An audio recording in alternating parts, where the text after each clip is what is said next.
Welcome to the latest Evershed Sutherland Legal Insights podcast. Hello and welcome to our latest episode of the Evershed Sutherland Tech Talks podcast. I'm Hannah Wilkins, head of Evershed Sutherland International Technology Subsector Group.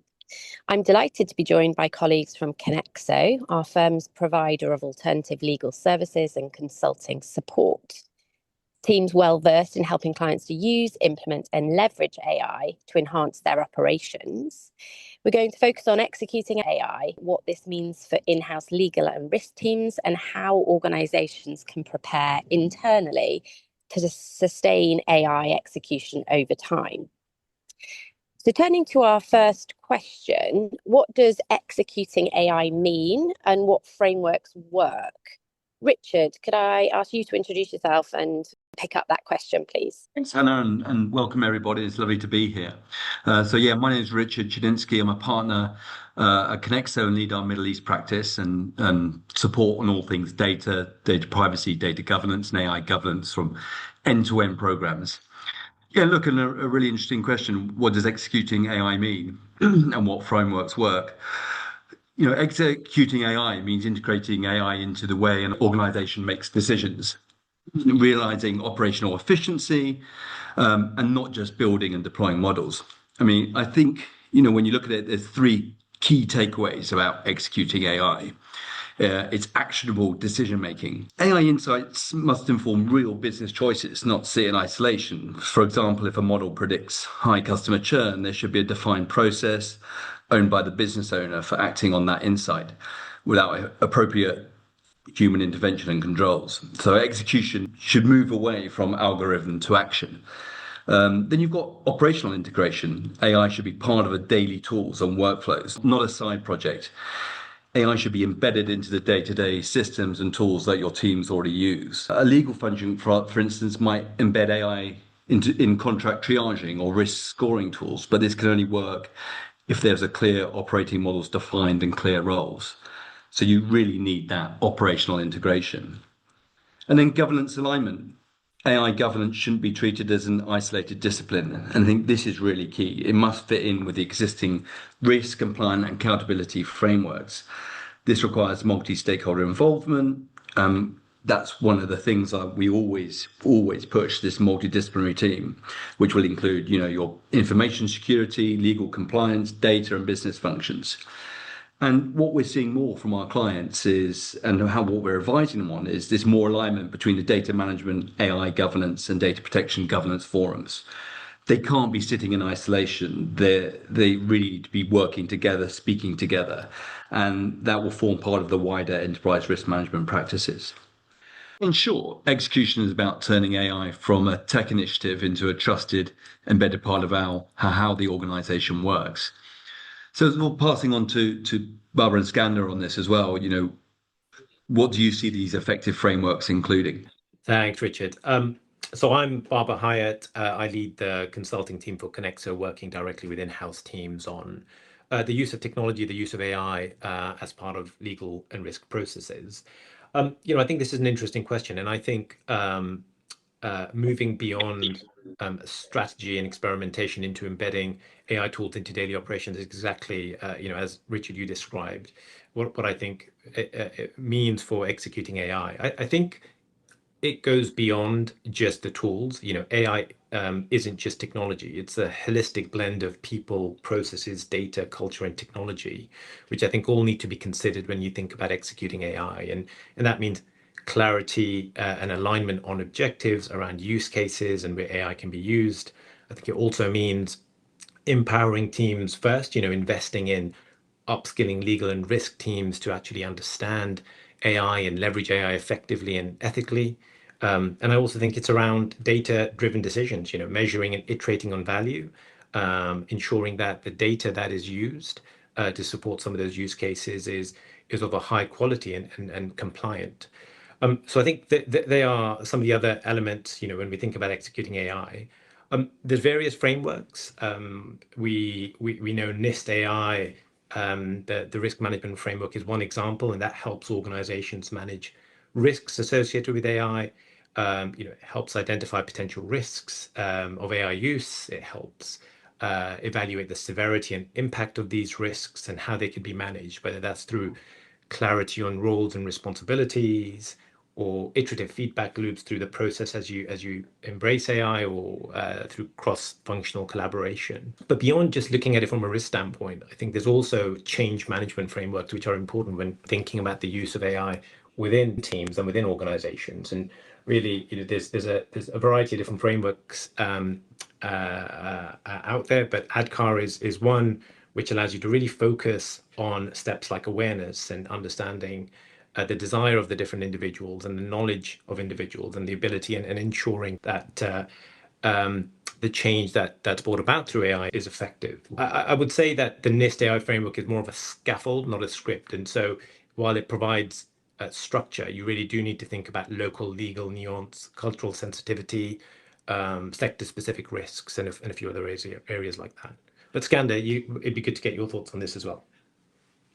Thanks, Barbara, and I think it's great for me to piggyback off that. Hi, everyone. My name is Skander Reddy. I'm a senior consultant working in the AI governance and data practice in the Middle East for Connexo. It's a privilege to be here and to talk about how the idea of layered governance actually feeds in very nicely from the various risk management frameworks, which are globally accessible, such as this that Barbara mentioned, and other internal governance playbooks that more mature clients may have developed internally. So when we help our clients move from the idea of AI strategy all the way to execution and post-operational monitoring, one of the most effective models that we've seen is what we call essentially a layered framework. This approach acknowledges that successful AI adoption isn't in a straight line, it's not linear, nor is it confined to just one function, such as the AI or the innovation team. It needs to operate across multiple dimensions of the business simultaneously and in parallel. So I'll leave you here with 3 points. First is having the importance and clearly understanding the importance of a foundational governance layer, which is applicable across all of the AI use cases that an organization wants to roll out. So this is the structural backbone. It includes policies and infrastructure with respect to the written documentation, roles and responsibilities and clarity around that, what other risk management frameworks almost require is a risk classification and triaging for those use cases, and of course controls around explainability, around big bias mitigation and human oversight as well. The second aspect is essentially how do we operationalize this and create an assembly line for experimenting AI. So the idea of having a delivery track for agile experimentation is very important. So this is the engine for the business that on creating and pumping out AI use cases. So identifying the appropriate fast track processes for governance, for rollout, for execution is very critical. Feedback loops here are exceedingly important to ensure that you have the right controls in place to review from user acceptance testing and also from the end product all the way down to ideation as well. And thirdly, we need to have a clear understanding of the regulatory landscape that we're in. So the regulatory intelligence loop is very, very critical. Very recently, the EU AI Act has been promulgated and has been effective. So that prescribes descriptive controls with respect to legislation on what exactly needs to be in place when developing AI use cases, both as a developer, as a provider, and also as an importer of AI within the European Union. So that's exceedingly important as well. Okay, so second question, what are the barriers from strategy to implementation and how to overcome them? Tamer, if you could comment on that for us, please. Thank you, Hannah, and nice to be here, everybody. My name is Timur Ghaznavi. I lead Connexo in the US. So both across helping clients understand technology and AI strategies, but then also I lead teams that are using these AI tools to deliver services. So I get to see a pretty specific and interesting combination of actually taking the strategy and trying to implement it, even with my own teams and with my clients. So I think the biggest strategy to implementation hurdles that I'm seeing is making sure that I've got the right combination of people process to go around the technology component of it as well, right? And so what I mean by that, if I have that cross-functional AI coalition of how I'm going to deliver my particular workflow, let's use the examples of contract remediation, for example. I need to make sure I've got somebody on deck with a role and responsibility clearly identified for what happens when the extracted data field number 3 doesn't look right, right? So who's going to take ownership of that? Who do you go escalate it to? What's your alternative if it's not going to be solved by AI? And that's where I think many of my clients are coming back to me and saying, I got halfway down the road, AI had an issue, it had an error, it didn't look right, so we abandoned it. And that's when each one of those components of your strategy starts to break down. So having the wrapper around, yes, AI will be a component of how we solve a particular legal workflow or use case, but not ending it at only that component of it. So I'd say that's probably the largest one. There are some other components around tools and whether your data is even ready, or even if you're allowed to do this from a regulatory standpoint. I'll let my colleagues get going on that. But Barbara, I think you and I discussed around the tooling fatigue. So maybe if you could hit on that, that'd be a great next component. Great, thanks, Timur. And absolutely, one of the key barriers we see is that legal teams are overwhelmed by the growing number of AI tools. Each claim to solve a specific pain point, whether it's document review to contract analytics or to knowledge management to compliance. And we're finding that there is a huge amount of confusion, which as a consequence is leading to lack of adoption and underutilized tech or not being able to get the return of investment that was initially envisaged. And our advice, I think, really would be around 3 key points. One is be clear and narrow with your use case and ensure that it's aligned with business priorities. I think it's important to prioritize tools that integrate well with existing systems and existing processes, and then involve a range of users early on in pilot testing to really build that trust and encourage adoption. The other key area has really been around data, and we know AI is only as good as the data that's feeding it. Many firms struggle with siloed, unstructured, or non-standardized data, which ultimately hampers AI model accuracy and scalability and the return of investment that you may see from some of these tools. And once again, I think the things that we would say when you're looking at your data is really evaluate your use cases and think about the data, what's required, what's the data quality, and whether you need to invest in cleaning or labeling or structuring that data before you actually start using some of these tools. The other area to think about is whether synthetic data can be created based on your real data to address some of the privacy concerns that you may have. And then also ensure just data governance policies that focus on data quality and compliance, especially for your sensitive or client confidential information. But of course, there's regulatory uncertainty and scrutiny around this area as well. So Skander, perhaps you can comment on that. Thank you, Baba. And it's very important for individuals, especially those in the legal function, to have a clear understanding of the regulatory landscape as it pertains to AI use cases, as well as data that feeds into these AI use cases. Especially in the Middle East, we've seen some degree of certainty that comes from regulation that's still developing. It's in the process, or it is in various stages of legislation as well. So clients sometimes worry about compliance, particularly with new privacy laws, and which are more rigid. Perhaps they're more put into force in terms of regulation. And also when it comes to AI, which is more taking a soft law approach as compared to a hard law approach that we see in different countries. That's where regulatory sandboxes, I believe, is very, very powerful. They can allow experimentation for novel technologies, especially AI, in a very controlled, safe environment where you can work collaboratively with the regulator on identifying any issues in a proactive manner rather than a reactive manner, such that it helps elevate the profile of the company as well that's developing the AI use case, but also stay in ongoing compliance with the regulations and help in developing good rapport with the regulator as well. That's a really great point, because we're also seeing those regulatory sandboxes being utilized in the kingdom, Saudi Arabia, where SADAI, the NDMO, the regulator for AI, is actually setting out regulatory sandboxes in exactly this area. So it's very exciting, and it supports clients and individuals and customers and all stakeholders in that journey. That's great. Thank you so much for that. So our third question, How can AI literacy and upskilling support transformation, especially in risk-averse sectors? Sophie, I think you're going to offer some comments on that. Yes, thanks, Hannah. Hi, everyone. I'm Sophie Espinas, and I head up our client learning services within Connexo. And that often involves leading large training programs to support transformation within organizations. Often we see training focused on the technical aspects of the relevant change. So what do people need to be able to do, and how should they do it? What do they need to know? But it's important to remember that transformation isn't just technical, it's also emotional.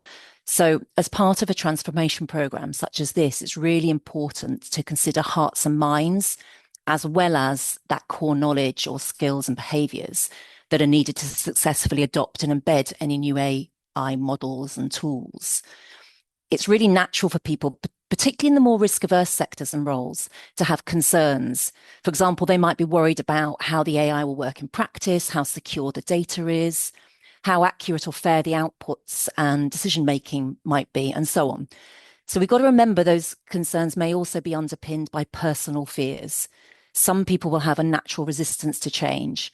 And I think in the case of AI specifically, a common worry we hear is, will this mean I'm out of a job? So when you're looking at your AI literacy and upskilling, and you're thinking about how you communicate and train with those that are impacted by any new AI tools or solutions, ensure that you engage with your people and bring them on the journey with you. Listen to their concerns, understand them, and then you can address them. So helping your people feel like they're part of this evolution rather than it being something that's being done to them. A key aspect of that is ensuring that they can really engage with the training and that it resonates with them. Often we might see more generic training around AI, and it's just that, it's generic.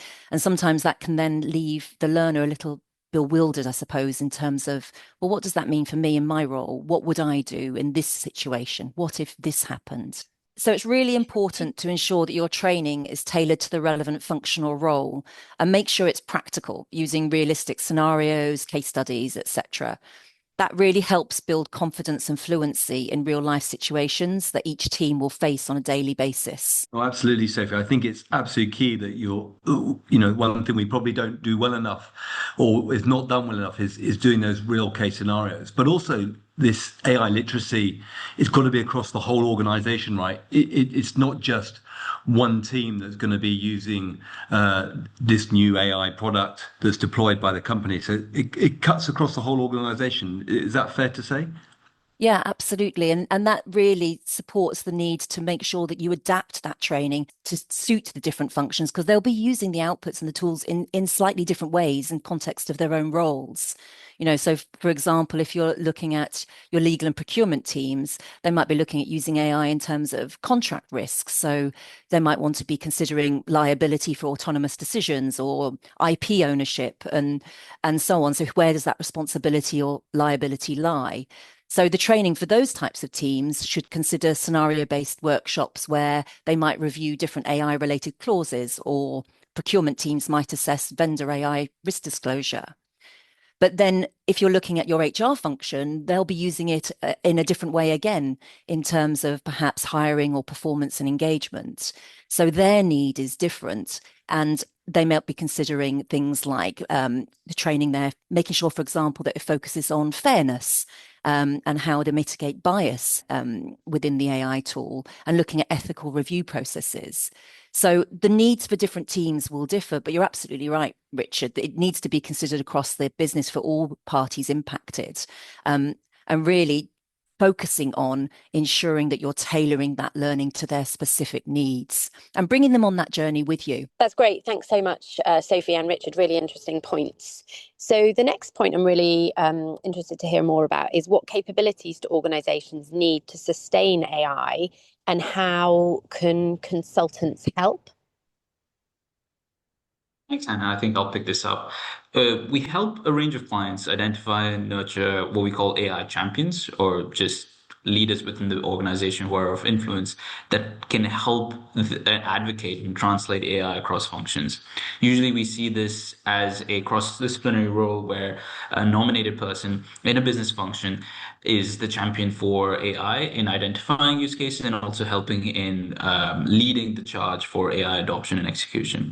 And the importance here is that consultants have done this in the past and they can bring an external lens to this in identifying those change agents that can help in the adoption of AI.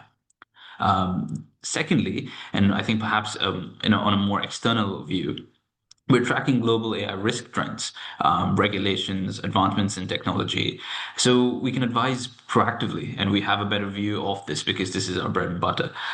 The that want to succeed in the long term are those that just, don't just do AI, but they have an internal culture to own it, embed it, and actually thrive from it. Thanks, Skander. And look, I want to move away maybe from the capabilities that organizations need to sustain and how, consultants and advisors can help. And one thing I want to pick up is what Baba said earlier, where we see, Evershed Sutherland Connexo is advising lots of different clients and lots of different sectors on AI. And as he said, he's seeing a lot of AI tools being deployed, but there's still a lack of adoption within these organizations and a lack of return on investment. And the commonality issues we are seeing from our clients, you then have this backlog of AI use cases that need to be deployed. And as such, we're experiencing, to have to go in and do tailored governance and journey of the AI use cases to see what those backlogs are. Where are the pain points? Are they going in loops?